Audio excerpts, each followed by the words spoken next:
Unit number 5, children and women in sports. Before last year के curriculum से या syllabus से दो चैप्टर्स को मर्ज करते हुए ये एक चैप्टर बनाया हुआ है, क्योंकि इस बार रैशनलाइज सिलेबस इंट्रोड्यूस हुआ है तो इस चैप्टर में से कुछ टॉपिक को रिमूव किया हुआ है। चैप्टर बड़ा इजी है। अगर आप एक टॉपिक जो है वो क्लासरूम की मेमोरीज के अकॉर्डिंग प्रिपेयर करते हैं तो आप लोगों के लिए ये इजी होगा। अदरवाइज बुकिश लैंग्वेज में ये टॉपिक बड़े लैंग्वेज वाइज टिपिकल वे में यूज किया हुआ है और उस लैंग्वेज को अपनी मेमोरीज का पार्ट बनाने में हमें टाइम की रिक्वायरमेंट होगी। वेरेज अगर आप क्लासरूम के ये स्टेप्स जो आपको इस टॉपिक को एक्सप्लेन करने में या समझने में हम लगाते हैं वो अगर यूज कर लें तो ये चैप्टर भी ये टॉपिक भी आप लोगों के लिए बड़ा इजी में कन्वर्ट होगा। स्पेसिफिक टर्म्स हैं, सो स्पेसिफिक टर्म में हमें क्या याद करना है वो सब बारीकियां हमें इस क्लासरूम से गेन करना है और उसके अकॉर्डिंग ये चैप्टर हमें प्रिपेयर करना है। Some general topics are given, इनको एक रीडिंग सेक्शन से भी आप एग्जाम में फेस कर सकते हैं, बट ये बारीकियां फिर भी आपको उन टॉपिक में भी यूज करना है। First topic, this is there are the four topics. Motor development in children. Motor development refers to the development of child bones, sizes of muscles or the mobility to move around. It means it indicates the physical growth of the children. ये physical growth को indicate करता है. It is of two types, gross and the fine. Gross motor development and the fine motor development. Gross, it means whole body development is called the gross motor development, whereas the fine motor development, fine it means small organs development is called the fine motor development. दोनों में skills different है. Physical education में अगर हम ground की activities में देखें तो दोनों की एक्टिविटीज में दोनों में ही डिफरेंट प्रकार की एक्टिविटी होंगी। What are the gross motor skills? Gross motor skills it means whole body skills, jumping, skipping, swimming, they are the gross motor skills, whereas the fine motor it means especially in some games in the sports the small organs are used. I think so you have seen the javelin throw. When you will throw the javelin, when you are holding the javelin, the fingers are used. It means fingers are the small organs. So this development, this fingers development is called the fine motor development. Generally, हमें इस event में किसी भी athlete को fingers की specific exercise करनी पड़ेंगे ताकि वो अपना फाइन मोटर डेवलपमेंट या मूवमेंट को इम्प्रूव कर सके। सो यहाँ चूंकि स्पेशली ये स्मॉल ऑर्गन्स यूज हो रहे हैं, so this is called the fine motor skills. When you are gripping the ball को ग्रिप करना या जेवलिन को होल्ड करना, तो फिंगर्स जो स्पेशली यूज हो रही है तो इनके डेवलपमेंट को ये स्मॉल ऑर्गन से डेवलपमेंट से लिया हुआ है। So there are two types, gross motor development and the fine motor. चूंकि स्किल पर क्वेश्चन बनेगा, क्वेश्चन किस प्रकार से identify the fine motor skills, identify the gross motor skills, इस प्रकार से ऑब्जेक्टिव में या एमसीक्यू में हमें क्वेश्चंस मिल सकता है। सो 4 ऑप्शंस आर गिवन। आप देखिए स्मॉल या फिर उसके अकॉर्डिंग हमें होल बॉडी के अकॉर्डिंग हमें एग्जाम में वो टिक मार्क करना है ताकि हम परफेक्टली इनका आंसर निकाल सकें। The topics are very simple, इससे बड़े आराम से भी आप एक रीडिंग सेक्शन से कंप्लीट कर सकते हैं। Stages of the motor development during the childhood age, या चिल्ड्रन की एज को 3 पार्ट में, जनरली हम चिल्ड्रन की एज को 3 पार्ट में, अगर आप चिल्ड्रन की एज देखें तो 3 to 12 is the age of the childrens. 3 to 12 इन चिल्ड्रन की एज को भी 3 पार्ट में हम डिवाइड करते हैं, early childhood age, middle childhood age and the late childhood age. और इस 3 पार्ट में डिवाइड करके early childhood age 3 to 6 year, 7 to 10 years and the 11 to 12 years. 3 sections में इस चिल्ड्रन की एज को डिवाइड कर सकते हैं। और अगर आपने मोटर डेवलपमेंट देखा हो, इट मीन बच्चे की ग्रोथ देखिए, तो उस ग्रोथ को इंडिकेट किया हुआ है इनके डिस्क्रिप्शन में, जो कि एक रीडिंग सेक्शन से भी हम आराम से एग्जाम में अपना राइटिंग सेक्शन कंप्लीट कर सकते हैं। Factors affecting the motor development in children, ऐसे कौन कौन से फैक्टर्स हैं जो बच्चों की ग्रोथ पर इंपैक्ट डालते हैं? तो ये तो एक जनरल टॉपिक है, आप एक रीडिंग सेक्शन से भी बड़े आराम से एग्जाम में पॉइंट फॉर्म को मेंटेन करते हुए अपना आंसर बना सकते हैं। जनरली क्या होगा, जेनेटिक और heredity factor, environmental factor, nutritional factors हुआ, obesity, disease, deformities, multiple factors जिनको हम एग्जाम में यूज करें, और यही कंटेंट्स ऑफ पॉइंट्स बुक में दिए हुए हैं। तो आप एक रीडिंग सेक्शन से भी ये सब कुछ यूज करते हुए एग्जाम में अपना आंसर खुद बना सकते हैं। It's a very easy topics, I think सो एक रीडिंग सेक्शन से हमें रिक्वायरमेंट है और हम एग्जाम टाइम में भी गैप में भी इसको पढ़ते हुए अपना आंसर बना पाएंगे। Exercise guideline at different stages of growth in the development. 5 marks में क्वेश्चन इस टॉपिक से एग्जाम में पुटअप हो चुका है, ये स्पेशली ध्यान रखना, चूंकि ऐसे टॉपिक बुक में दिए हुए हैं जहां से कभी क्वेश्चंस पुटअप नहीं हुए। पर कुछ सालों से मैं देख रहा हूँ, लास्ट 3 and 4 ईयर्स के पेपर्स को जब स्टडी किया तो ऐसे टॉपिक्स जहां से कभी क्वेश्चंस पुटअप नहीं हो रहे थे, उन टॉपिक से भी मेजर क्वेश्चंस में हमें क्वेश्चंस देखने को मिले हुए हैं एग्जाम के रूम में। और उन्हीं में से एक टॉपिक ये है जहां से कोई क्वेश्चंस बना नहीं था, पर 5 मार्क्स में डायरेक्टली क्वेश्चंस इस टॉपिक से हमें एग्जाम में देखने को मिलता है। अगर आप देखें तो लाइफ स्टेज जो डेवलपमेंट की जो एजेस हैं, वो सबसे पहले age infancy 0 to 2 years, 2 to 12 childrens age, adult skins 13 to 19, adult under mature person, ये सब कुछ एज दी हुई है। और इन एज में अगर हम देखें तो हमें सजेशन देने suggest the exercise guideline at different stages of growth and development. In growth and development की डिफरेंट स्टेजेस में हम क्या क्या सजेशन दें या क्या क्या गाइडलाइन को फॉलो करें, एक जनरल और कॉमन टॉपिक से एक रीडिंग सेक्शन से अपना आंसर हम निकाल सकते हैं। एक कॉमन सेंस है 0 to 2 इन्फेंट्स। क्या इस उम्र में आप shot put, javelin throw, discus throw क्या किसी बच्चे को परफॉर्म करवा सकते हैं? Of course not. इस उम्र में क्या होगा? Playing with the ball, walking, हल्के minor physical, it means low intensity in the frequency exercises will suggest in this age. उम्र के साथ साथ में हम फ्रीक्वेंसी वॉल्यूम को इंप्रूव करते हुए optimum load parameters will apply in the adult और द मैच्योर पर्सन। ये यूज करते हुए एग्जाम में अपना आंसर रीडिंग सेक्शन से बना सकते हैं। But you must know all these age. ये एज हमें याद होना चाहिए एग्जामिनेशन पॉइंट ऑफ व्यू, ताकि इनके अकॉर्डिंग अपना आंसर बना सकें। 5 मार्क्स में कंप्लीट स्टेजेस के अकॉर्डिंग ये क्वेश्चन पूछा हुआ है। सो ऐसे टॉपिक से 5 मार्क्स में क्वेश्चन का आंसर भी बन सकता है। स्पेशली हमें ध्यान रखना है इन सभी एज में, क्योंकि 5 स्टेजेस आ गिवन और 5 स्टेजेस में अगर हम अपना आंसर बनाए तो वो हम बड़े आराम से 5 मार्क्स का क्वेश्चन अटेम्प्ट कर सकते हैं examination point of view. Now third number, common posture deformities. This is the main और important topic in this chapter now, और यही एक टॉपिक है जो हमें अपनी क्लासरूम मेमोरीज के अकॉर्डिंग थोड़ा सा प्रिपेयर करना है, क्योंकि लेंथ और डेप्थ है आपकी बुक में, और उस बुक के वर्ड्स को अपनी मेमोरीज में लाना टाइम इज रिक्वायर्ड। अगर आपके पास टाइम कम है तो आप ये तरीके यूज करते हुए इस टॉपिक में अपना आंसर बना सकते हैं। कहीं कोई प्रॉब्लम नहीं है, मार्क्स बड़े आराम से मिलेंगे, क्योंकि हम उन सब टेक्निकल डिस्कशन को सिस्टमेटिक वे में यूज करते हैं ताकि आप अपना आंसर परफेक्टली एग्जाम्स में बना सकें। मेजर क्वेश्चंस में ये अप्लाई करता है, क्योंकि यहाँ से minor questions, it means MCQ questions बनने की प्रोबेबिलिटीज भी है, और एमसीक्यू क्वेश्चंस की टर्म को भी हमें स्पेशली ध्यान रखना है कि किन किन चीजों से एग्जाम में आंसर्स बनते हैं। नाउ डिफॉर्मिटीज, अगर आप डिफॉर्मिटीज को देखें तो समझिए कि ये किस प्रकार से बनती है और किस प्रकार से बॉडी में एक क्रूशियल रोल प्ले करती है। डिफॉर्मिटीज, डिफॉर्मेशंस बनने का सबसे मेन कारण क्या होता है? डिफॉर्मिटीज अगर हम देखें तो इट इज ऑफ 2 टाइप, 2 प्रकार की है। Through the diagrams flow chart I will explain these now. Postural deformities,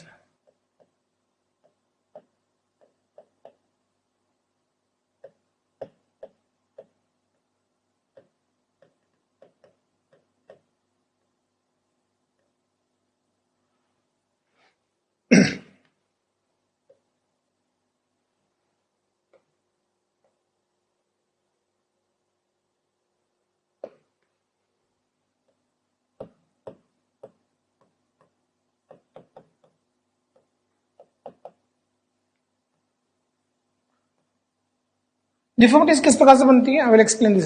suppose I am standing straight, this is consider the correct postures. If I am standing straight, देखिए क्या हो रहा है, in the palms all the fingers are straight, all the fingers are straight, this is considered the correct postures if I am standing straight।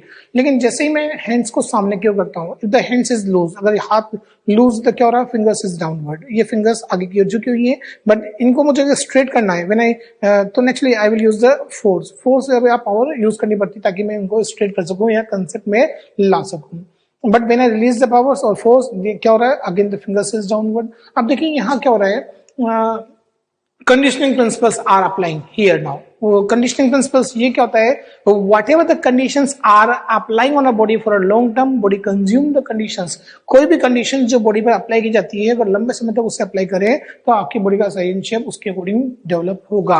और यही conditioning principal यहाँ पर apply हो रहा है, क्योंकि लाइफ में खाना खाया तो फिंगर्स बेंड थी, लिखा तो फिंगर्स फिर बेंड है, मतलब मैक्सिमम टाइम पे हमारा हाथ या ऑर्गन्स पे ये कंडीशंस अप्लाई की गई हैं, तो ये हाथ ने अपना अपना शेप ही चेंज कर लिया। ये डिफॉर्मिटीज नहीं है, this is not counted as a deformities, because यहाँ इसका जो फंक्शन है वो अपोजिट डायरेक्शन में नहीं होता है फिंगर्स का। यहाँ क्या हो रहा है, economical efforts of the energies, इस प्रिंसिपल को गेन करते हुए फिंगर्स जो है आगे झुक गई हैं। मतलब यहाँ organs are always ready to do the work. यहाँ ये इकोनॉमिकल एफर्ट्स करते हुए ये ऑर्गन्स ये अडेप्टेशन कर चुका है। It is not counted as a deformities, but body में कुछ सेक्शन ऐसे हैं जहां अगर लंबे समय तक किसी बच्चे की ग्रोथ पर वो कंडीशंस अप्लाई की गई हैं तो वहां पर उसकी बच्चे का बॉडी का साइज एंड शेप वैसा ही डेवलप होगा। और डिफॉर्मिटीज बनने का सबसे मेन कारण भी ये है। इट मीन्स हमें बचपन से कुछ बातों का विशेष रूप से ध्यान रखना चाहिए, वही इस चैप्टर का पूरा बेस बनती है। Deformities it is of two type, फिर दो प्रकार की होती है। First is called the structure,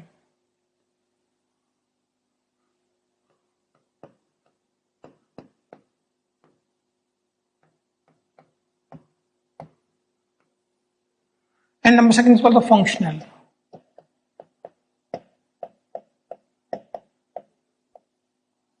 Structure and the functional. Structure deformities, it is not a part of syllabus, but define किया हुआ है। Structure, it means it is also called the skeleton deformities. Permanent bend in the size of the structure or skeleton. This is called the structure or the skeleton deformities. ये bones radius और ना bones suppose करो ये curvature लिए हुए bend हो रही है, परमानेंट है, लाइफ लॉन्ग है, so naturally this is called the structure deformities. It is not a part of syllabus but define किया भाई, you must know about this now. Whereas function, functional, हम घर में ऐसे क्या क्या फंक्शन करते हैं इन पर ये डिफॉर्मिटीज बनती है, वो डिफॉर्मेशंस का पार्ट दिया हुआ है। Functional deformities again is of two type, ये फिर दो प्रकार की दी हुई है। सबसे पहला दिया हुआ है upper body and the lower body के अकॉर्डिंग दो पार्ट में हम डिवाइड करते हैं, अपर बॉडी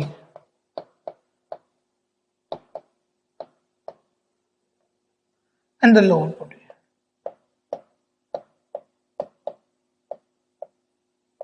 इस फ्लो चार्ट के माध्यम से के थ्रू एग्जाम में भी हम एक्सप्लेन कर सकते हैं क्वेश्चन किस प्रकार से पूछा गया है। ये एक फ्लो चार्ट, अपर बॉडी, फिर ये दो प्रकार की है। सबसे पहले आती है spinal deformities and the number second is called the round shoulder. It means upper body में सबसे पहले स्पाइनल, स्पाइन के तीन पार्ट दिए हुए, ये these are the spinal deformities.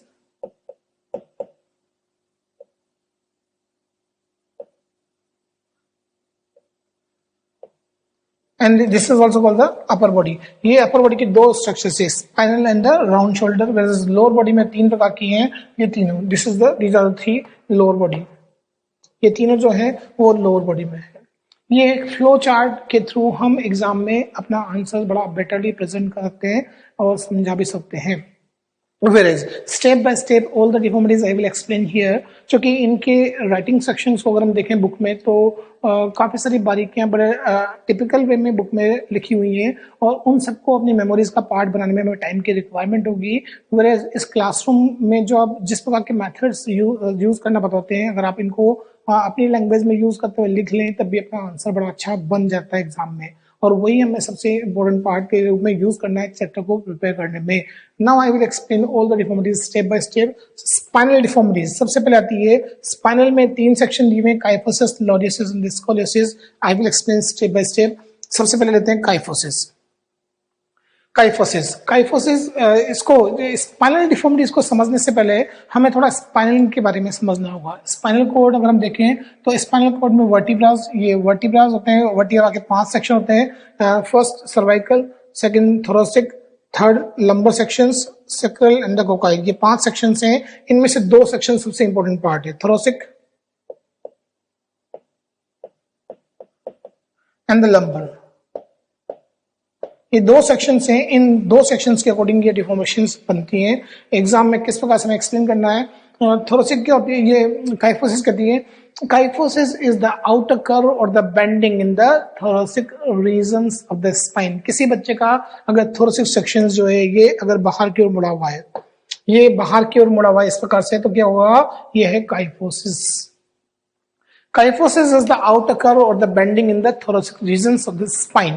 अब आप समझिए, अगर एक बच्चे का ये स्पाइन का ये सेक्शन बाहर की ओर मुड़ा हुआ है तो क्या होगा, pressure directly goes on the heart on the lungs, because इस सेक्शन में अगर हम देखें तो heart and the lungs they are situated here. और इस कंडीशंस में अगर कोई बच्चे की स्पाइन आती है तो directly pressure goes on the heart and the lungs, तो वहां क्या होगा, efficiency of these two organs will be affected, they will not properly develop, cardiac output, lungs problems, breathing problems, all they will be started here. And I think so we can not use these childrens in the games in the sports. हम games in the sports या physical activities में ऐसे children's का use नहीं कर पाएंगे। सो ये सब कुछ अगर हम राइटिंग सेक्शन में लिखना स्टार्ट करें तो हमारा डिस्क्रिप्शन कंडीशंस क्या बनता है, kyphosis is the outer curve और the bending in the thoracic regions of the spine. In that conditions, efficiency of the heart and the lungs will be affected because pressure directly goes on these two organs. Efficiency of these two parts will be affected now. And we cannot use these children in the games in the sports because we cannot take the advantage of these children in the games in the sports because heart and the lung, they are the two most important organs and they are affected here. Efficiency of these two parts. अगर हम इसको language form में अपनी language में use करते हुए explain करें तो ये हमारा डिस्क्रिप्शन हो जाता है काइफोसिस के बारे में. नाउ ये किया, अब इतना लिखा हुआ कोई भी एग्जामिनर पढ़ेगा तो फिर पढ़ने में टाइम की रिक्वायरमेंट है, लेकिन अगर हम एक सिंपल सा डायग्राम यूज कर लें तो through the diagrams examiners can understand the answer. हमें एक फ्लो चार्ट या स्केलेटन डायग्राम के थ्रू एग्जाम में यूज करना है. टिपिकल वे के डायग्राम्स यूज नहीं करें, सिंपल सा डायग्राम अगर इस प्रकार से यूज कर सकते हैं. ये kyphosis generally it is also called the hatchback. Generally hatchback आपने नाम सुना होगा, हैचबैक ही होता है. It is also called the hatchback. अगर हम यहाँ पर इंडिकेशंस करते हैं किस प्रकार से, आउटर कर्व और the bending in the thoracic regions और द हैचबैक, ये दो इंडिकेट करते हैं इन कंडीशंस को इस डायग्राम में, hunchback and the outer curve और the bending in the thoracic regions. तो आई थिंक सो जो आपने लिखा हुआ है उसको समझने, उसको पढ़ने की किसी एग्जामिनर को रिक्वायरमेंट ही नहीं होगी. Examiner they don't have a time and through the diagrams I can understand what you have write about the topic. So ये डायग्राम्स यहाँ पर हमारी ये हेल्प करता है एग्जामिनर को समझाने में. सो हम डायग्राम के एक फ्लो चार्ट के थ्रू भी ये पूरा आंसर समझ सकते हैं, लेकिन ये नहीं कि आप डायग्राम बनाए लिखिए, कुछ नहीं, लिखना तो होगा लेकिन diagram is the impact of our answer. और हम किसी भी एग्जाम को बिना पढ़ाए हुए भी इस डायग्राम के थ्रू हम अपना डिस्क्रिप्शन समझा सकते हैं. सो ये डायग्राम्स वहां पर ये हेल्प करता है. डिस्क्रिप्शन में ये यूज किए हमारा काम चलता है. ये सब कुछ दिया हुआ है हमारी बुक में. Also called the hatchback. It is the common conditions of a curvature of the upper spine. Thoracic spine's upper back has a normal outward curvature that is medical referred to as kyphosis or the kyphotic curve by which the spine is bent forward. Now इसी questions में हम देखें तो what are the causes of the kyphosis. क्योंकि single term पे जब कभी 3 marks या 5 मार्क्स में क्वेश्चन बनेगा तो कॉजेज एंड द रेमेडीज, इन 3 सेक्शन में हमें अपना आंसर कंप्लीट करना पड़ता है. मतलब डिस्क्रिप्शंस, डायग्राम्स हो गया, कॉजेज एंड द रेमेडीज, ये 3 सेक्शंस हर डिफॉर्मिटीज के परफेक्ट होने चाहिए. कॉजेज अगर आप देखें, कॉजेज आप देखिए घर में किस प्रकार से ऐसी फंक्शंस हम बच्चे पर अप्लाई करते हैं जहां से हम कॉज निकाल सकते हैं. तो आप अपने घर की रूटीन लाइफ को देखिए और देखिए क्या क्या कारण निकलते हैं. पहला कॉज इम्प्रॉपर फर्नीचर. क्योंकि प्राइमरी सेक्शन में किसी बच्चे की ग्रोथ पर ये सबसे इंपॉर्टेंट फैक्टर्स है जो कि अप्लाई होता है. 4 to 5 years द चिल्ड्रंस और small childrens they are sitting on the furniture और L shape furniture is the best in the classroom. क्योंकि एल शेप में जब हम बैठते हैं तो हमारी स्पाइन बिल्कुल स्ट्रेट होती है. लेकिन सपोज करो gap is not sufficient between the desk and the sitting chairs, बच्चे को झुकना पड़ रहा है लिखने के लिए, तो क्या हो रहा है, the curve will be seen. और चूंकि 4 to 5 hours we are regularly sitting on the chairs और कंडीशनिंग प्रिंसिपल्स यहाँ पर अप्लाई हो रहा है कि whatever the conditions are applying on a body for a long term, body consume the conditions.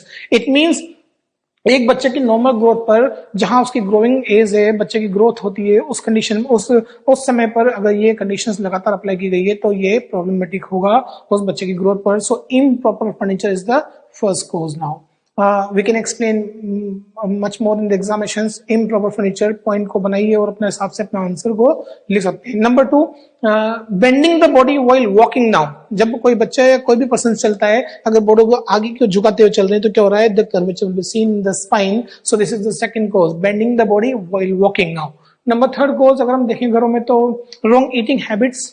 खाना हम किस प्रकार से खाते हैं, आगे की बॉडी को बेंड करते हुए या फिर स्ट्रेट. क्योंकि स्ट्रेट जनरली हर बच्चा नहीं बैठ सकता.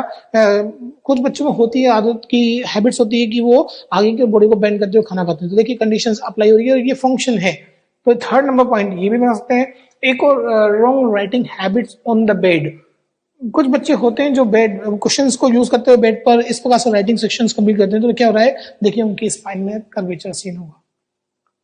ये 4 कॉजेज भी अगर आप यूज कर लें तो 4 कॉजेज लिखा, फिर उनके डिस्क्रिप्शंस अपने मन से 3-3 लाइन 4-4 लाइन में बनाए, तो एक कॉजेज पर आई थिंक सो मैं समझता हूँ कि जो तरीका मैंने आपको लिखने का बताया हुआ है कि पहला पॉइंट लिखा, पॉइंट के बाद उसमें गैप छोड़ते हुए नीचे की लाइन से स्टार्ट किया, वो जो स्वच्छ भारत अभियान का पार्ट बताया था आपको लिखने का, अगर आप उस स्टेप को यूज करें तो कोजेज में ही हम 1 पेज का आंसर परफेक्टली एग्जाम में बना सकते हैं। So these are the causes, चूंकि फंक्शनल डिफॉर्मिटीज है और फंक्शन वही नहीं होते हैं जो बुक में लिखे हुए हैं, फंक्शन हम अपने घरों से भी यूज करते हुए पॉइंट फॉर्म में एग्जाम में एक्सप्लेन कर सकते हैं।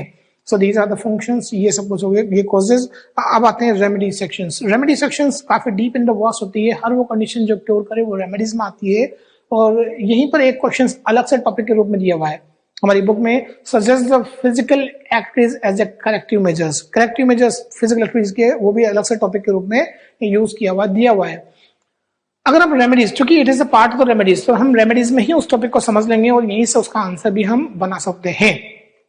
रेमेडीज की अगर आप रेमेडीज की बनाएं तो पहली रेमेडीज क्या होगी, sit on the chair, sit on the chair, pull your back backward and hold it now. क्योंकि कर्वेचर आगे की ओर है और हम पीछे की ओर बेंच पे या सीट पे चेयर पे बैठते हुए पीछे की कर्वेचर को होल्ड कर रहे हैं, तो क्या होगा, तो कर्व रेक्टिफाई, क्योंकि पहले कर्व यूं था, अब आप जब अपोजिट डायरेक्शन में कर्व को होल्ड कर रहे हैं तो क्या होगा, the curve will rectify, it means वो स्ट्रेट होना स्टार्ट होगा। Sit on the chair, pull your back backward and hold this is the first remedies. इसको आप बनाते हुए पॉइंट को और बड़े अच्छे से एक्सप्लेन कर सकते हैं, तभी हम काफी अच्छे वर्ड्स 3 to 4 लाइंस का डिस्क्रिप्शन बड़े आराम से निकाल पाएंगे। Number 2, hang the body on the bar. The bar is given now. Hang the body on the bar and hold it now.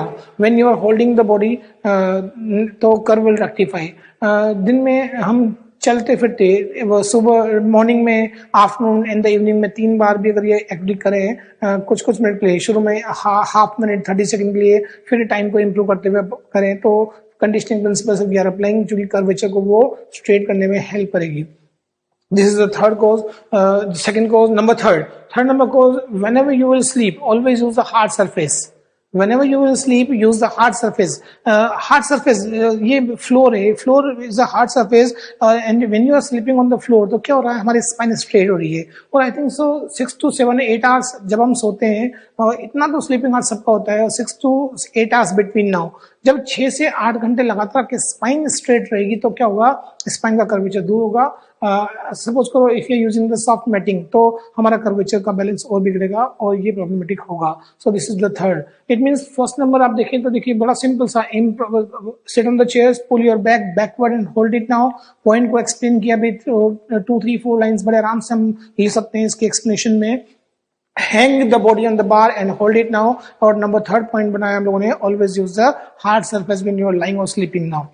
अब आते हैं फोर्थ नंबर पॉइंट की ओर। फोर्थ नंबर पॉइंट आप हेडिंग के रूप में बनाए, certain type of the physical activities can cure the deformities. Right the physical activities. अब आप देखिए फिजिकल एक्टिविटीज क्या होती है, पुलअप्स, पुशअप्स, चिनअप्स, ये सब कुछ फिजिकल एक्टिविटीज हैं। जो भी है, aerobic, anaerobic, isometric, isotonic, isokinetic, multiple physical activities you have seen. क्योंकि ये isotonic, metric, kinetic unit number 10 में एक्सप्लेन की हुई है। यूनिट नंबर 10 में इन सबका एक्सप्लेनेशन दिया हुआ है, आई विल एक्सप्लेन सेपरेटली हियर। तो वहां के टर्म को भी यहाँ स्पेसिफिकली यूज किया, तो हम कितनी सारी फिजिकल एक्टिविटीज को यूज करते हुए अपना आंसर बना पाएंगे। One more point we can make now, वो क्या होगा, certain type of the asanas, yogasanas can cure the deformities. अब आप आसन देखिए, यूनिट नंबर 3 में आप आसन की इमेजेस को देख चुके हैं और वो हमें याद भी करनी है। तो थर्ड नंबर में देखें तो कितनी सारी है, ताड़ासन, शवासन, स्पाइन बिल्कुल स्ट्रेट हो रही है, पद्मासन बिल्कुल स्ट्रेट है। ये कितनी सब कुछ एक्टिविटीज जो आपके स्पाइन को स्ट्रेट कर रही है, तो उनको यूज कर लें तो बड़े आराम से। वो चक्रासन, अर्ध चक्रासन, ये सब कुछ आसन के नेम जो वहां डायग्राम के रूप में देखें, जो कर्व को पीछे की ओर बेंड करते हैं या स्ट्रेट करते हैं, तो इन सबको यूज किया तो हमारा आंसर ये बनता है। अब all these are the physical activities जो हम लोगों ने ऊपर से ये 5 पॉइंट बनाए, ये सब फिजिकल एक्टिविटीज में है। So suggest the physical activities as a corrective measures. अगर इस टॉपिक पे क्वेश्चन बनता है मेजर, तब भी हम यहाँ से वहां पुटअप करते हुए अपना आंसर बड़ा अच्छा बना पाएंगे। सो दिस इज द काइफोसिस। अब देखिए आप काइफोसिस, एक सिंगल डिफॉर्मिटीज के बारे में आप कितना लिख सकते हैं। बुक में एक लिंक सेक्शंस की बात हो जाती है। अगर आप इन बारीकियों को यहाँ क्लासरूम में समझ लेते हैं तो अपना आंसर हम खुद बनाने के लिए कैपेबल हो जाते हैं। और बुक में यही सब चीजें बड़े टिपिकल वेज में, कहीं कहीं पर बहुत टिपिकल वेज में एक्सप्लेन की गई हैं। इतना डेप्थ की रिक्वायरमेंट नहीं है। बहुत सिंपल से में आप ध्यान रखिएगा। स्पेशली एक बात और ध्यान रखना, काइफोसिस की इमेज अगर आप बनाए तो कूबर्ड निकलना, हिंदी का एक वर्ड कूबर्ड निकलना, किसी को दिखा आप लोगों ने जहां पीछे की ओर बड़ा सा मास की डेंसिटी फिलअप होती है, सो वो कूब जो निकलती है, this is called the kyphosis. के एंड द क, इनको ध्यान रखते हुए इसकी एक इमेज बनाइएगा ताकि एग्जाम में हम गलती से भी गलती नहीं करें। So kyphosis, this is the kyphosis. अब देखिए description, diagrams, causes and the remedies, इन 3 सेक्शन में अगर आप आंसर बनाया तो आई थिंक सो मैं समझता हूँ एक सिंगल डिफॉर्मिटीज को लिखने का जो तरीका एक्सप्लेन किया उसके अकॉर्डिंग आराम से हम 3 पेजेस का आंसर में कन्वर्ट कर सकते हैं। So this is called the kyphosis. अब एक सबसे इंपॉर्टेंट ट्रिक जो मैं आपको यूज करना सिखाऊंगा, क्योंकि साइकोलॉजी में मैंने एक टॉपिक को पढ़ा, transfer of knowledge. Transfer of knowledge क्या होती है? If you can transfer your knowledge in the other field, this is called transfer knowledge. Learning का भी ट्रांसफर होता है, लर्निंग और नॉलेज दोनों का हम ट्रांसफर कर सकते हैं। उसका एग्जाम्पल मैं आपको बताता हूँ। फिजिक्स, फिजिक्स आप लोगों ने पढ़ी हुई है, एक वर्क, पावर, एनर्जी, ये सब टॉपिक आप लोगों ने पढ़े हुए हैं। पर सपोज करो in my subject if it is a question what is power, power क्या होती है? अगर आप as it is words of the physics if you are using, तो ये क्या हो रहा है, ये नेगेटिव ट्रांसफर हो जाएगा इस सब्जेक्ट में, क्योंकि इस सब्जेक्ट में बिल्कुल डिफरेंट है। पावर की मीनिंग और डिस्क्रिप्शन यहाँ पर बिल्कुल डिफरेंट दिया हुआ है। तो ये this is the problematic part. It means transfer of knowledge और learning, it is of 2 type, positive and the negative. अगर हम पॉजिटिव ट्रांसफर करें तो हम बड़े आराम से अपने वर्ड्स बना पाएंगे, और यही पॉजिटिव ट्रांसफर हमें करना आना चाहिए। मतलब एक टॉपिक से के कंटेंट से हम कहाँ पर दूसरा आंसर बना सकते हैं, मैं आपको वही बारीकियां बताऊंगा कि जो हम लोगों ने अभी समझा है, इसी को का 90% पार्ट हम पॉजिटिव वे में ट्रांसफर करते हुए सेकंड डिफॉर्मिटीज का आंसर बनाएंगे तो हमारा काम वहां भी चल जाएगा। लेकिन 90% ये बारीकियां ध्यान रखनी है कि कुछ रिमूव होगा, कुछ नया ऐड होगा और बाकी सब कुछ सिमिलर है, वो यूज करते हुए एग्जाम में हमें अपना आंसर बनाना है। ये नहीं कि हम पूरा 100% कॉपी कर दें और एग्जाम में आंसर बना दें, ये भी ध्यान रखिएगा। This is the kyphosis. Number second deformity that is called the lordosis. Lordosis spine का सेक्शन देखिए आप, वही सब कुछ cervical, thoracic, lumbar regions. Generally ये लंबर रीजन में होता है, इनवर्ड बेंडिंग है, ये अंदर की ओर बेंड होता है। किसी बच्चे का ये सेक्शन अगर आगे की ओर मिला, लंबर सेक्शन अगर आगे की ओर बेंड हो रहा है, तो this is called the lordosis. Lordosis क्या होगा? It is the inward bending of the curve in the spine in the lumbar regions. Lumbar regions में ये स्पाइन जो है आगे की ओर मुड़ जाती है। अब ये कब होगा? Excess eating, overweight, fatty person, they are the main cause of these now. क्योंकि फैट का डिपोजिशन कहाँ होता है? Stomach and the thighs, they are the two portion जहां पर की फैट का मैक्सिमम डिपोजिशन होता है। और फैट अगर यहाँ पर बढ़ेगा तो weight of the fat, fat अगर बढ़ रहा है, फैट बढ़ रहा है, फैट बढ़ रहा है, तो weight of the fat pull the spine inside. आपका ये वेट जो है वो स्पाइन को अंदर की ओर पुल करेगा। सो यहाँ पर एक एम्प्टी प्लेस, यहाँ पर क्या हो रहा है? एक एम्प्टी प्लेस क्रिएट होगा। यहां पर एक एम्प्टी प्लेस क्रिएट होगा। So this is called the hollow back. ये क्या बन जाएगा?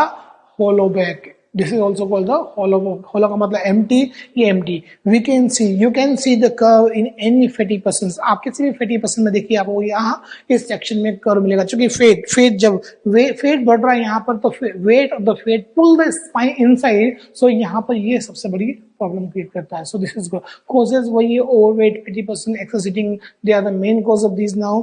एंड रेमेडी सेक्शन को आप देखिए किस प्रकार से control the diet, use the balance diet, active lifestyle, play the sports and the games activities. अब आप देखिए प्रीवियस आंसर्स की रेमेडीज से यहाँ निकालिए। फर्स्ट रेमेडीज छोड़ दीजिए, वो यूज नहीं होगी। Second, hang the body on the bar and hold it now. When you are hang the body on the bar, we can straight the spine. So naturally यहाँ हम use कर सकते हैं। Always use the hard surface when you are lying or sleeping now, वो use कर सकते हैं। Physical activities suggest the physical activities, वही पुलअप्स, पुशअप्स, साइकिलिंग, ये सब कुछ यूज कर सकते हैं यहाँ पर। But specially in the yogasanas ध्यान रखिएगा। आगे की ओर बेंड करने वाली एक्सरसाइज को Paschimottanasana specially we can use now, ये हमें यूज करना है। लेकिन वो Padmasana we can use it now, Shavasana we can use it now, but वो Chakrasana we can not use, because if you हो चक्रासन तो क्या होगा? हमारी कर्वेचर और आगे की ओर रखा। So we will remove these asanas names and we will add the asanas names like paschimottanasana जो आगे की ओर बेंड हो रहा है, सर्वांगासन, ये सब कुछ जो है, तो ये सब कुछ हमें यूज करते हैं अपना आंसर बनाना है। तो तो ये बारीकियां एग्जाम में ध्यान रखना। लिखना ही उद्देश्य नहीं होता है, लिखना अप्रोप्रिएट होता है। कुछ चीजों को रिमूव किया हुआ है, कुछ नया ऐड किया और प्रीवियस आंसर में से जो सिमिलरिटीज हैं, जो यूजफुल हैं, वो यहाँ पर यूज किया और अपना आंसर हमें बनाया, तो ये हमारा आंसर बन जाता है। डायग्राम बहुत सिंपल से हमें डायग्राम्स हमें यूज करना है। This is called the lordosis. ये लॉरियसिस का डिस्क्रिप्शन, मतलब ऑलमोस्ट रेमेडीज से काफी कुछ बारीकियां मिलती हैं यहाँ पर। तो कुछ रेमेडीज वहां से उठाई, कुछ नया यूज किया और अपने एग्जाम में आंसर हमारा बन जाता है। So this is the second deformities. वैसे थर्ड नंबर स्पाइनल डिफॉर्मिटीज जो है उसमें भी हम वही सब कुछ यूज करेंगे जितना यूज हो सकता है, और बाकी कुछ नया एडिशनल एड करते हुए हम अपना आंसर बनाएंगे। Lordosis is the inward curvature of spine, वही सबको डिस्क्रिप्शन में दिया हुआ है जो हम लोगों ने समझा है। Number third is called scoliosis. Scoliosis क्या होता है? Scoliosis is a sideways curvature of the spine. एक क्या होता है आउटवर्ड, एक होता है इनवर्ड, अब बचा है sideways. It is a sideways curvature of the spine. ये lateral directions, literally sideways move होती है, सो ये कर्वेचर लिटरल डायरेक्शंस में है। Postural adaptations of the spine in lateral directions is called scoliosis. ये ध्यान रखिएगा, postural adaptation of spine in lateral directions is called the scoliosis. Now maybe the C or maybe the S-shaped curvature will be seen in the spine. C और S-shaped curvature हम twist किस प्रकार से करते हैं बॉडी में, या तो C बनेगा शेप या फिर S-shape बनेगा। तो C और the S-shaped curvature will be seen in the spine in the scoliosis. C और S, ये C और S अगर आप डायग्राम ये बनाते हैं एग्जाम में तो दिस इज रॉन्ग, बिकॉज इतना ट्विस्टिंग स्पाइन की पॉसिबल नहीं है। सो सी एंड एस डायग्राम्स आप इस प्रकार से लिखने में यूज कर सकते हैं, पर डायग्राम में नहीं। डायग्राम में किस प्रकार से ये हल्का सा स्पाइन को सी में शेप में कन्वर्ट किया और ऊपर में स्केलेटन, तो this is the C shape curvature of the spine. Where हल्का सा ट्विस्ट किया इस प्रकार से ये एस में, तो ये सी और the S shape curvature of the seen. C or the S-shaped curvature we see in the spine, this is called the scoliosis. ये scoliosis का हो गया। Causes वही सब कुछ, improper furniture, मार्केट में कुछ फर्नीचर को आप लोगों ने देखा होगा जहां पर राइटिंग पैड जो है वो राइट साइड पे होता है। अगर राइट साइड पे राइटिंग पैड है और मुझे लिखना है तो देखिए बेंड हो रही है बॉडी, तो क्या हो रहा है कर्वेचर बनेगा। रॉन्ग ईटिंग हैबिट, अगर बच्चा साइडवेज ट्विस्टिंग करते हुए खाने के टेबल पे यूज करता है या खाना खाता है तो वो साइडवेज कर्वेचर को क्रिएट करेगी। Wrong writing habit on the bed, कुछ बच्चों की आदत होती है कि क्वेश्चन को साइड में किया और दोनों पैरों को साइड में ट्विस्ट किया और लिख रहे हैं इस प्रकार से, तो क्या हो रहा है साइडवेज ट्विस्टिंग से ये सी और द एस शेप कर्वेचर बनता है। सोफास के हैंडल पे अगर हम लिखते हैं, बुक को रखते हुए लिखते हैं तो ट्विस्टिंग होती है साइडवेज, तो कितनी जगह पर हम देखते हैं तो उनको हम पॉइंट फॉर्म में कन्वर्ट करते हुए एग्जाम में अपना कॉजेस को यूज कर सकते हैं। वेयरएज रेमेडी सेक्शन, तो रेमेडी सेक्शन में वही hang the body on the bar and hold it now, always use the hard surface, वही पद्मासन, ताड़ासन, इन सबको यूज करते हुए अपना आंसर हम बना सकते हैं जनरली। लेकिन स्पेशली यहाँ पर चूंकि हम जानते हैं ट्रंक रोटेशंस, स्ट्रेचिंग, ये सब कुछ भी स्पेशली यूज होते हैं। और एक आसनास में अगर आप देखें तो त्रिकोणासन, अगर spread out the legs and bend the body sideways, curvature अगर इस साइड है तो अपोजिट डायरेक्शन में कर्व को होल्ड करना। सो त्रिकोणासन जो है वो डिफरेंट प्रकार से ये हमें यूज करना है, तो यहाँ पर हम we can rectify the curve. तो ये सब कुछ ट्रंक रोटेशंस में स्पेशली अगर आपने देखा हो तो स्विस बॉल, पॉलीमेट्रिक, थेराट्यूब्स, ये सब एक्सरसाइज होती हैं जो हम यूज करते हुए यहाँ पर अपना आंसर बना सकते हैं। ऑलमोस्ट जो सिमिलर चीजें हैं, जो सिमिलर वहां पर यूज हो रही है उनको यहाँ पर भी यूज किया और एग्जाम में अपना आंसर इन एडिशनल थिंग्स को यूज करते हुए हम बना सकते हैं। So these are the 3 deformities in the spine. जब स्पाइनल डिफॉर्मिटीज पूछी जाएगी तो ये 3 सेक्शन में डिवाइड करते हुए अपना आंसर बनाइएगा। अभी तक 3 मार्क्स में स्पाइनल डिफॉर्मिटीज 3 बार एग्जाम में क्वेश्चन पूछा हुआ है, और आप देखिए 1 मार्क की टर्म है और 1 मार्क्स में हमें इतना सब कुछ लिखने की रिक्वायरमेंट नहीं होती है। सो इतना डीप में हमें बहुत ज्यादा जाने की जरूरत नहीं पड़ती है, और इस क्लासरूम की तरीके या मेथड से भी आप एग्जाम में अपना आंसर बड़े परफेक्ट वे में बना सकते हैं। सपोज सिंगल टर्म पे 5 मार्क्स में या 3 मार्क्स में क्वेश्चन आ भी जाए, हालांकि आज तक अभी पुटअप नहीं हुआ है, लेकिन आ भी जाए तब भी हमारे पास 3 सेक्शन हैं, description, diagram, causes and the remedies. Causes को एक्सप्लेन किया तो काफी लंबा आंसर हम बना सकते हैं, तो आंसरिंग बन जाता है अगर आप कहीं पे भी प्रॉब्लम में नहीं आते हैं, अगर आपको सिस्टम की नॉलेज है तो this is the system in these 3 deformities. अब चलते हैं second deformities of the upper limb. क्योंकि first number deformity spinal deformities, spine के 3 पार्ट हैं, kyphosis, lordosis and the scoliosis. अब आते हैं second deformities of the upper body, that is called the round shoulder. Shoulders are round, round shoulder, this is shoulders are round. लिखने के word generally हमें नहीं मिलते हैं, बुक में एक सिंगल लाइन का description, in this postural deformities the shoulder become round and sometimes seem to be bent forward. Now एक सिंगल लाइन का डिस्क्रिप्शन को हम किस प्रकार से यूज करें लिखने के पार्ट में, क्योंकि लिखना है एग्जाम में। हाँ, मैं बताया आप लोगों को कि वर्ड एक्सीड करते हुए एग्जाम में एक्सप्लेन करना वो एक बेनिफिशियल पॉइंट होता है। लिखिए किस प्रकार से, in the consider correct postures. आप देखिए क्या हो रहा है, in the consider correct posture if the person are standing straight. अगर कोई भी पर्सन स्ट्रेट है या खड़ा हुआ है तो क्या हो रहा है, ears and the shoulders, ears and the shoulders are in a single line. ये देखिए आप, if I'm standing straight, ears and the shoulders are in a single line में आ रहे हैं, this is the consider the correct postures. But if it is not in a proper manner, the proper line, some forward bendings are found in the shoulders, this is called the round shoulder. अगर ये आगे की ओर झुके हुए हैं, this is called the round shoulder. Round shoulder होगा तो वही सब कुछ इम्पैक्ट यूज करना, क्योंकि हार्ट और लंग्स की एफिशिएंसी डिक्रीज होगी ऐसे पर्सन की। सो वही सब कुछ जो काइफोसिस में देखा था उनको यूज करते हुए एग्जाम में अपना आंसर हम बना सकते हैं। ये राउंड शोल्डर यहाँ पर कोजेस, चूंकि कोजेस में यहाँ पर थोड़ा सा फिर सोचना पड़ेगा कोजेस क्या होंगे। कोजेस अलग अलग प्रकार के यूज कर सकते हैं हम लोग। देखिए क्या होता है, इन्फेंट्स काइफोसिस में, काइफोसिस और ये जिन बच्चों को काइफोसिस होगा उनको राउंड शोल्डर होगा इसी। सो दोनों एक दूसरे से जुड़े हुए हैं, ये ध्यान। तो पहला कोज भी सिमिलर है, bending the body while walking. जब हम चलते हैं तो क्या हो रहा है, आगे की ओर बेंड हो रहा है तो क्या हो रहा है, राउंड शोल्डर बनेगा। काइफोसिस के साथ में राउंड शोल्डर भी बनेगा। So bending the body forward when you are walking now, तो ये सबसे पहला कोज है। क्लाइंबिंग ऑन द हिल्स, अगर हम पहाड़ियों पर चढ़ते हैं तो उस समय बॉडी आगे की बेंड होती है। सो ये भी एक कोज के रूप में। इफ द चाइल्ड और infants will wear a tight cloth, अगर क्लोथिंग बड़ी टाइट की गई है बच्चे के ऊपर में तो क्या होगा, बच्चों की ग्रोविंग एज है, उस ग्रोविंग एज पर उसका प्रेसिंग होगी आपके चेस्ट या शोल्डर्स पर, तो वहां पर वो इम्पैक्ट आएगा। So this is the third number cause. Genetic और द हेरिडिटी प्रॉब्लम्स, ये सब कुछ यूज किया तो हम यूज कर सकते हैं। और एक और कोज भी बना सकते हैं, if the chest muscles, that is called the pectoralis major और the minor muscles. PM major और माइनर मसल्स अगर ये थोड़ा सा वीक है, बट कमजोर शिंक है, तो ये शिंक होंगे आगे की ओर और they can press the shoulder forward, ये आगे की ओर शोल्डर की फॉर्मेशन को ब्रेक करेगी। सो this is called the conditions. ये कॉजेज, कितने ही कॉजेज जो आप देखते हैं रूटीन लाइफ में, तो इनको आप पॉइंट फॉर्म में यूज करते हुए एग्जाम में अपना आंसर कॉजेज के रूप में बना सकते हैं। तो कॉजेज एक्सप्लेन किए। अब रेमेडीज, जब रेमेडीज की बारी आएगी तो हमें फिर यहाँ समझना होगा कि ये अलग है। यहाँ पर शोल्डर एक्सपेंशंस की एक्सरसाइज को यूज करना है। So arm stretchings are beneficial now. Sideways stretching, sideways expansions of the arms ये यूज किया।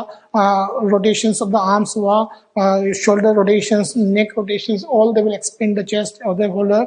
बेंच प्रेस, पुलअप्स, पुशअप्स, ये बड़े इफेक्टिव हैं यहाँ पर।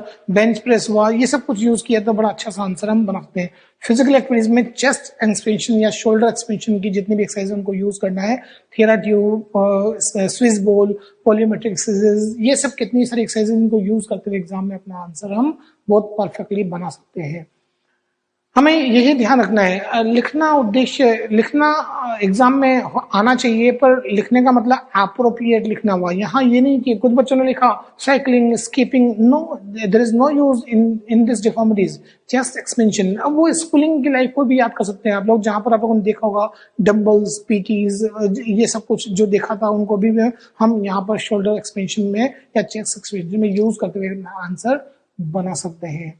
सो लाइफ को ध्यान रखिएगा एग्जाम में।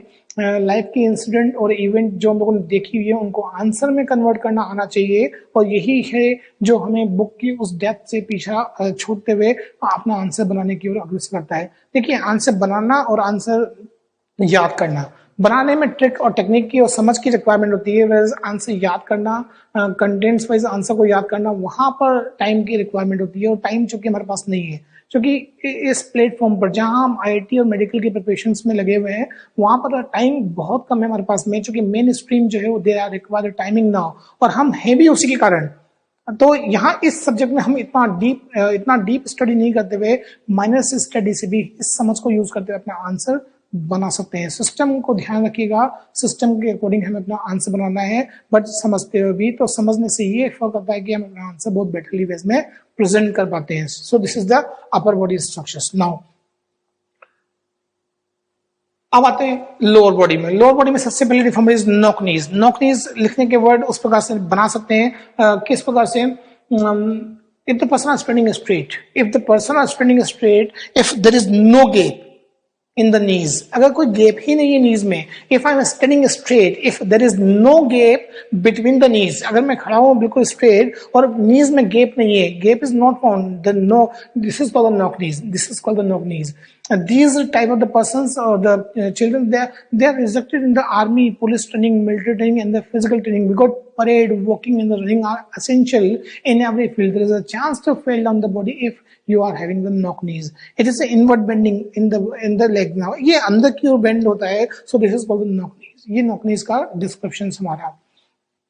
causes भाई जेनेटिक्स हुआ, हेरिडिटी फैक्टर्स हुए, ये सब कुछ कॉज हैं। Overweight, fatty persons, they are also the main cause. Now stiffness in the muscles हुआ, ये सब कुछ कॉज। और एक और कॉज होता है if the surrounding ligaments of the knees are weak. क्योंकि नीज के सराउंडिंग लिगामेंट्स अगर वीक होंगे किसी बच्चे के, तो उसमें क्या होगा, मास डेंसिटी फील होगी, ultimately it will create the knock नीज। इनको यूज किया था ये कॉजेज में। और रेमेडीज, क्योंकि नीज के रिलेटेड एक्सरसाइज को यूज करना है, सो running, walking, jogging, cycling, climbing on the hills, stepping on the stairs, cycling, it is also the best. Horse riding, you must know, horse riding is also the best here now. Schooling life में अगर आपने देखा हो तो कुछ बच्चों को punishment मिला हुआ, वो फ्रॉग जंप हुआ, नील डाउन हुआ, they are also we can use here now. ये सब एक्सरसाइज को हम यूज करें तो बड़े आराम से हम अपना आंसर बना सकते हैं। सो यहाँ पर ये सब कुछ बारीकी ध्यान रखिएगा। डायग्राम, स्केलेटन डायग्राम्स यूज करें, this is also the effective diagrams. इसको भी यूज करने से अपना काम चलता है। ये मेरे अकॉर्डिंग है, आप चाहें तो इसमें थोड़ा और मॉडिफिकेशन कर सकते हैं। ये दो डायग्राम्स ध्यान रखिएगा। ये नॉकनीज का डायग्राम, आप चाहें तो ये वाला भी बना सकते हैं। ये नॉकनीज,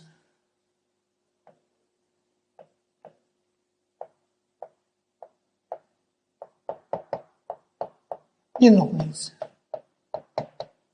It is the inward bending in the lumbar, in the legs now. So ये अंदर की ओर जुड़ जाते हैं. So this is called the knock-knees. ये knock-knees का diagram.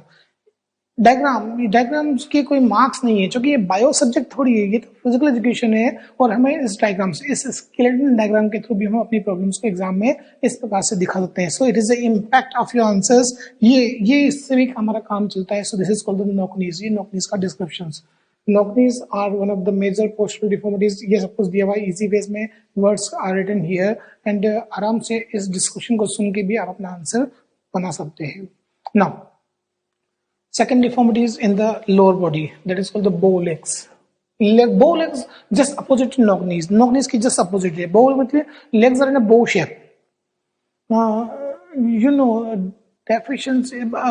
What is bow legs? Some children are so deficient of vitamin D is cause, D is the cause of the bow legs, because it is known as a rickets now. Rickets, deficiency of vitamin D is the main cause of the rickets.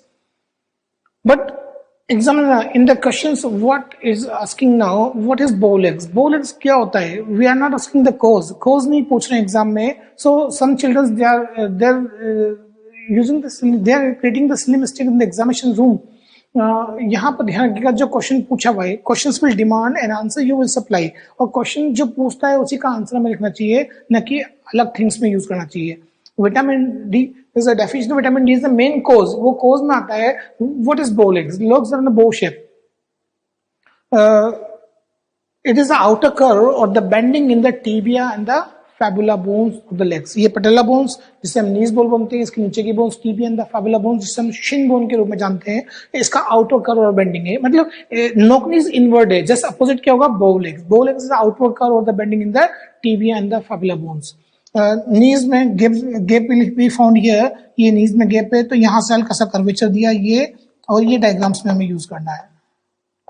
अब आप upper body का skeleton बना सकते हैं।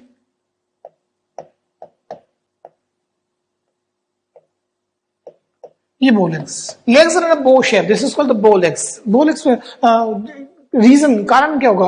Overweight, 50% deficiency of vitamin D is the main cause. Deficiency vitamin D से ये किस प्रकार से रोल प्ले करता है? देखिए क्या होता है इन द इन्फेंसी एज। आप देखिए बच्चे में क्या होता है, डेफिशिएंसी विटामिन डी या फिर बच्चे की एक वर्किंग एज देखिए आप 7 to 8 month 9 month is approximate the child will walk now start the walking. अगर आप 5 to 6 मंथ या अर्ली एज में थोड़ा सा वॉकिंग करवाते हैं बच्चे को फिंगर्स को पकड़ते हुए तो क्या होगा the weight will depress weight will give the pressures ultimately the legs will bear the whole body load legs will bear the whole weight will give the pressures पर बच्चे में क्या होता है आप देखिए bones they are very soft ना वो बचपन में वो बड़ी सॉफ्ट होती है and weight will give the pressure on the bones तो उस कंडीशन में क्या होगा the curvature will be found in this region and you can see the curve in any influence in the early age this is the main cause of the bow legs but in the early age इसमें ये deficiency vitamin D में भी होता है कि जहां bones weak हो जाती हैं और अपर बॉडी वेट क्योंकि legs will bear whole the body load so weight will give the pressure on the bones and bones are having the curvature outward so ये सबसे इंपॉर्टेंट पार्ट या कारण बनता है यहाँ पर नाउ रेमेडी सेक्शंस में बचपन से ही हम उस सेक्शन से ही रेमेडीज निकालते हैं massage is the best therapy by giving them pressure on the bones through the massage we can rectify the curvature of the bones bones लेकिन once the bones gain the size and shape no physical activities are effective only the precautions is the remedies in the early age में precautions के अलावा कोई remedies नहीं बनती है because in this age the bones are having the permanent size and shape and we cannot rectify by massage so naturally ये हमें ध्यान रखना है कि ये स्पेशली हमें रेमेडी सेक्शन में यूज करना है so precautions is the remedies in the early age by applying some massage we can rectify the curvature of the legs in the early age only but precautions in the remedies in the early age so that ये हमें use करना है diagram में use किया description में वो causes remedies इन 3 section में आंसर बनाया तो बोलेक्स का आंसर भी हम बना सकते हैं and the last deformities that is called the flat foot you know about the flat foot what is flat foot if the foot is flat this is called the flat foot generally यही word हम सोच पाते हैं but about the flat foot we can write the 1 page answers in the descriptions flat foot क्या होता है use the watermark or the sandstone mark on the floor dip the legs in the water or the sandstone and mark on the floor in the impression if it is the curve is found in the middle sections this is called the curvature foot but in the impression if the inner part if the middle part is in no curve it is called flat this is called the flat foot we can use the mechanical analysis of the movement here foot movement देखिए description के word sufficient हो जाते हैं flat foot को describe करने में लेकिन और एडिशनल डिस्क्राइब करना हो तो क्या होगा देखिए फुट मूवमेंट अगर आप फुट मूवमेंट देखें तो किस प्रकार से Suppose करो this is the foot, ये foot है. Inner part having the curvature. Curvature shows the flexibility of the elasticity of the inner part. Because when you will go on the toe, तो toe पे जाएंगे तो क्या होगा? जब आप walking करते हैं तो when you will go on the toe तो क्या होगा? यहाँ middle part से extension मिल रहा है तो smooth movement होगा. लेकिन सपोज करो if this part is flat अगर ये पार्ट फ्लैट है तो क्या होगा यहाँ जब आप टो पे जाएंगे तो क्या होगा देखिए ये यहाँ से एक्सटेंशन नहीं मिल रहा है तो consistently the pressures will be appear क्योंकि ये स्ट्रेच होंगे so consistently the pressures will appear on the in the middle part so these type of the person those who are having the flat foot these type of the person can feel that tiredness in very early walking वो बहुत जल्दी tiredness gain करेंगे in the ageing populations क्या होता है muscles gain the stiffness और जब stiff होती हैं and when the persons will start the walking तो क्या हो रहा है वो बहुत जल्दी टायर्डनेस गेन करते हैं क्योंकि मसल्स पर consistently the pressures will appear so this is the main reasons of the main disadvantage of the flat foot now इतना सब कुछ हम बड़े आराम से एग्जाम में इस एग्जाम्पल को यूज करते हुए लिख सकते हैं mechanical analysis of the movement foot movement को तभी यूज करें जब डिस्क्रिप्टिव वे में 3 मार्क्स में ये एडिशनल क्वेश्चंस बनाओ about the flat foot otherwise generally अभी तक 1 मार्क के टर्म पर ही क्वेश्चन बने हुए हैं इनके ऊपर में ना causes overweight fatty persons they are the main cause wrong wearing the shoes slippers sandals at your home in the early age genetic factors कितने सारे causes हैं जिनको एग्जाम में आप खुद पॉइंट फॉर्म में लिख सकते हैं आफ्टर रेमेडीज वही सब कुछ जनरली हर काम अगर हम टॉप पे करें walking on the toes running on the toes skipping on the toes climbing hills on the toes stairs on the toes ये सब कुछ टॉप पे यूज करना है तो बड़े आराम से हम कर्वेचर को बना सकते हैं whereas एक्यूप्रेशियस फुट और ये सब कुछ आते हैं मार्केट में, उनको भी यूज करते हुए एग्जाम में अपना आंसर। बट एक रेमेडीज जो कहीं लिखी नहीं है, अगर आप चाहें तो उसे भी यूज करें तो बड़ा अच्छा इम्पैक्ट आपका बन जाता है। कैसे? Whenever you will wear the shoe slipper sandals, almost 6 to 7 hours हम पूरे दिन में शू स्लीपर्स और सैंडल्स पहनते हैं। Whenever you will wear the shoes slippers और sandals, you have to use this D type block element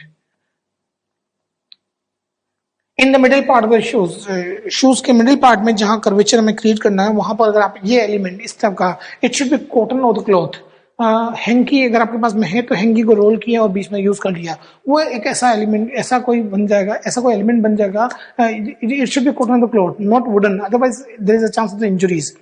so cotton cloth का ऐसा भी कोई भी ब्लॉक यूज किया, उसको यूज किया तो आप देखिए 6 to 7 hours when you are wearing the shoes slipper sandals, तो this part always create the pressure in the middle part. So after conditioning principles we are applying on the in this place. So यहाँ पर क्या होगा, after the few month you can see the curvature in the middle part. ऐसे कोई भी person जिनको flat foot है तो मिडिल पार्ट में वो ऐसा कोई भी एलिमेंट या कोई भी ब्लॉक यूज कर ले तो उससे भी कर्वेचर को रेक्टिफाई कर सकते हैं।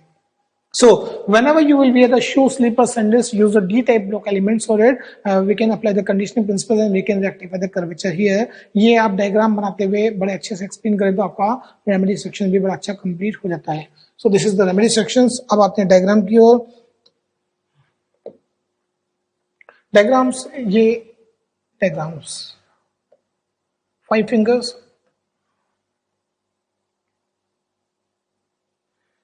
This is the curvature foot और ये आपका फ्लैट फुट। आप अपने हिसाब से थोड़ा मॉडिफाई कर सकते हैं, तो this is the curvature foot, this is called the flat foot. जैसा भी आप चाहें वैसा डायग्राम बनाएं। So these are the deformities in the body, और बड़े इजी वेज में आप 3 सेक्शन को ध्यान रखिएगा, descriptions, causes and the remedies. चूंकि रेमेडियल सेक्शन से ही हम लोगों ने एडिशनल क्वेश्चन जो पुट अप होता है, suggest the physical activities as a corrective measures, उनको भी यही रेमेडियल सेक्शन से सोल्व कर सकते हैं। सो एडिशनली प्रिपेयर करने की रिक्वायरमेंट नहीं है। आप चाहे क्वेश्चन किसी प्रकार से पूछा हो, किसी भी सिंगल डिफॉर्मिटीज के बारे में पूछा हो, चाहे कैसा भी हो, हम इस समझ से अपना आंसर बना सकते हैं। So this is the topic now, this is the topic in this chapter now one more topic is given in this chapter, वो भी बड़ा इजी है, बट कुछ बारीकियां, चूंकि अब क्वेश्चन पेपर का पैटर्न चेंज हो चुका है, ऑब्जेक्टिव और एमसीक्यू क्वेश्चंस जो बन रहे हैं उनमें यहाँ पर हमें कुछ बारीकियों को थोड़ा सा ध्यान रखना है। Last topic of this chapter, sports participation of women in India. Historical background is given about the sports participations of females in India. First recognized event of the sports and the games that is called the ancient Olympic Games. 776 BC was the starting of the Olympic Games. At that time, women were not allowed to see towards the sports and the games activities. Restrictions of the foundations was there. The societies of the families, they will not allowed to see towards the sports and activities. Same conditions was appear in the modern Olympic Games, which was held in the 1896 in the Athens, Union, Greece. Baron D. Coubertin was the person they introduced the Olympic Games. No female participation was found in the first modern Olympic Games. But after the 4 years, when the second Olympic Games was started in 19th century in London, now only in a four games, 22 females participation was found. Conceptions have been completely changed after the 100 years. After the 100 years, in 2000 Sydney Olympic Games, 4,069 female participation was found. The conceptions have been completely changed after the 100 year. 4,069 participation was found. India took part in the Olympic Games in 1954. After that, Saina Nehwal, P.T. Usha, Mary Kom. You can use the name of these female athletes and write the history in the examinations. देखिए अभी तक history पे कोई question exam में put up नहीं हुआ है, but चूंकि एमसीक्यू क्वेश्चन है, in which year who how much participation in this particular event Olympic games, when the India took part in the Olympic games, ऐसे क्वेश्चंस बनने की प्रोबेबिलिटीज होती है। So mark in the history, specially focus in these points so that we can solve all these questions. जहां तक मैं समझता हूँ, अगर ऐसे क्वेश्चंस एग्जाम में बनेंगे तो ऐसे क्वेश्चन में हमें एक ऑप्शन अवश्य मिलेगा, लेकिन फिर भी आपको ध्यान रखना है कि अगर सपोज कोई ऑप्शन नहीं मिला तो हमें यहाँ पर ये हिस्ट्री में मार्किंग करनी है और इन पॉइंटों को स्पेशली याद भी करना है। History is also given in the booklet, so use all these now and we can mark the points, lines और the words here, and we can memorise these words for the examination point of view. One more topic is given, जहां से questions बने हुए और पूछे हुए हैं कुछ अलग प्रकार से, कुछ इजी वेज में, तो आप अपने पॉइंट्स सिर्फ रीडिंग सेक्शन से भी बना सकते हैं। कुछ बुक्स में दिया हुआ है, कुछ में नहीं दिया हुआ है, पर मैं समझता हूँ कि 3 बार इस टॉपिक से रिलेटेड क्वेश्चन, क्योंकि अबाउट द फीमेल पार्टिसिपेशन है वो भी, सो यहाँ एग्जाम में आ चुका है और 3 मार्क्स में क्वेश्चन बना हुआ है। So you must know this is the topic, reasons for less participation of womens in India.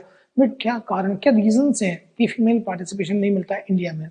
देखिए, पहला कारण lack of the legislations in India. There is no law, but in the other countries there is a law. Law is the first factor which will decide the female participation. So first point, lack of the interest of the spectators and no coverage of the mass media. Generally female की ओर वो interest नहीं होता है spectators, it means audience का, और media coverage properly ways में नहीं मिलता है. So this is the second point. Less number of the female coaches. Female coaches are not available in India. So ये भी तो एक कारण है. Safety reasons, females they are not safe in the secure in the society, ये भी तो एक कारण है. Games in the sports considered as a masculine activities and females they are not masculine, ये भी एक कारण है. कितने कारण है? Attitude of the society towards the female, female के प्रति जो सोसाइटी का एटीट्यूड है वो नेगेटिव अप्रोच को लिए हुए है. सो ये भी एक कारण है. इन पॉइंटों को अगर हम एक्सप्लेन करें अपनी लैंग्वेज में, तो एग्जाम में हम 3 मार्क्स का कोई भी क्वेश्चन जो है बड़े अच्छे से सॉल्व कर सकते हैं. बट यही क्वेश्चन थोड़ा अलग प्रकार से भी पूछा हुआ है. Suggest the ways how you can improve the female participation in the games in the sports. आप सजेशन दीजिए, तो आप किस प्रकार से सजेस्ट द वेज, क्या इन्हीं पॉइंटों को रिफॉर्म करें? क्योंकि कुछ बच्चों ने इस क्वेश्चन के आंसर में पैराग्राफ लिखा है, और पैराग्राफ पर हमेशा ध्यान रखिएगा वो full out of full marks थोड़ा सा कम ही बच्चों को मिल पाते हैं. हमें पैराग्राफ की जगह पॉइंट फॉर्म को मेंटेन करते हुए अपना आंसर बनाना है. तो इन्हीं पॉइंटों को रिफॉर्म करते हुए लिखिएगा. Form the laws, create the interest, appoint the female coaches, provide the safeties. अगर हम यही पॉइंट इस प्रकार से यूज करें बनाने कर एग्जाम में, तो हम अपना आंसर बना सकते हैं. These are suggestions the female participation. तो अगर हम इन पॉइंटों को मॉडिफाइड करते हुए इस प्रकार के क्वेश्चंस में बनाए, तो अपना आंसर हम लिख पाएंगे. This is the chapter number 5. और आप देखिए, पूरे चैप्टर में एक ही टॉपिक ऐसा है जो थोड़ा सा अलग प्रकार से बुक में लिखा हुआ है, लेकिन हम लोगों ने एक सिस्टम को जनरेट किया, समझा, और अपनी लाइफ की इवेंट से वहाँ के आंसर, चूंकि हम लोगों ने घर में, स्कूल में, कहीं सब जगह पर वो कंडीशन देखी हुई है, सो उनको हम लोगों ने बड़े इजी वे में कंप्लीट किया. तो अपना टॉपिक भी कंप्लीट और चैप्टर भी हमारा कंप्लीट होता है. मतलब एक ही टॉपिक है जिसको आपको स्पेशली फोकस करना है इस चैप्टर में. बाकी सब रीडिंग सेक्शन से 1-2 बार पढ़ करके अपना आंसर बनता है. बट सिस्टम इज रिक्वायर्ड, और सिस्टम जो मैंने आपको बताया उसके अकॉर्डिंग आप अपना आंसर लिख सकते हैं. बट टाइप्स ऑफ डिफॉर्मिटीज जो है वो ध्यान रखिएगा. Upper body and the lower body. Upper body में जो डिफॉर्मिटीज हैं वो पहले ये स्पाइनल, जिसमें है स्पाइनल डिफॉर्मिटीज के 3 पार्ट हैं, काइफोसिस, लॉरियोसिस एंड स्कॉलियोसिस. उसके बाद चलते हैं round shoulder, is also part of the upper body. फिर आता है लोअर बॉडी में नॉक नीज, बो legs and the flat foot. ये 3 डिफॉर्मिटीज यहाँ पर है. मतलब ये डिफॉर्मिटी सेक्शंस को अगर हम थोड़ा सा ध्यान रखें, तो ये चैप्टर भी हमारा बहुत ईजी में कन्वर्ट होता है. 3 मार्क्स का डेफिनेट क्वेश्चन मिलेगा यहाँ पर. 5 मार्क्स में क्वेश्चंस बनने की प्रोबेबिलिटी कम होती है, पर चूंकि सीबीएसई में ट्रेंड चेंज हो रहा है, आजकल ऐसे टॉपिक से क्वेश्चन ज्यादा बनते हैं जो डम के रूप में है, जो जहां से कभी क्वेश्चंस पुट अप नहीं होते हैं. तो ऐसे टॉपिक से क्वेश्चंस बनने की प्रोबेबिलिटीज बन रही है. तो हमें हर वो चैप्टर का कंटेंट्स या टॉपिक इस प्रकार से तय करना है कि अगर 5 मार्क्स में क्वेश्चन आ जाए तो हम बड़ा अच्छा आंसर लिख पाए. और सिस्टम आपको दिया गया है कि सिस्टम में क्या बोलते हैं, किसी भी सिंगल डिफॉर्मिटीज को भी आप चाहें तो 3 पेज में कन्वर्ट कर सकते हैं. इट मींस 5 मार्क्स का आंसर हम निकाल सकते हैं. So this is the chapter number 5 and these steps will help you to prepare this chapter.